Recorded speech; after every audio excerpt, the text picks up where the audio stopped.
Chahine ne veut pas montrer son visage, mais il souhaite raconter ce qui lui est arrivé dans la nuit du 5 au 6 octobre dernier. Ce soir-là, il est avec son frère. Ils viennent de descendre d'un bus lorsqu'une voiture départementale de la BAC s'arrête brusquement à côté de lui. Par réflexe de peur, il se met à courir avant de coopérer.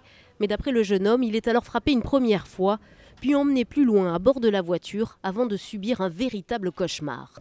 Là, toute l'équipe s'est réunie dans la voiture et c'est là que ça a commencé le plus. En fait, c'est là que je me suis pris le plus de coups. Je me demande encore comment je suis sur pied. Il y en a un qui m'a dit on va s'amuser un peu avec toi. Il me frappait encore et encore. Ils m'ont pris les parties génitales. Il y en a un qui m'a pris les parties génitales. Il les a serrées avec ses mains. Donc du coup, même un aïe, il me frappait encore plus. Depuis ce soir-là, Chahine avoue ne pas aller très bien, mais il poursuit ses études en classe de première ES. Sa mère, elle, est très choquée. Ça m'a touché beaucoup que ça vienne de la police, parce qu'on respecte cette police de la France. On est français, on doit la respecter parce qu'ils sont là pour la sécurité des gens, des citoyens.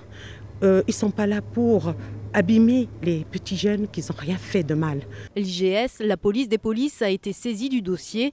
L'avocat du jeune homme portera plainte au parquet de Créteil en début de semaine prochaine pour enlèvement, séquestration, actes de torture et de barbarie.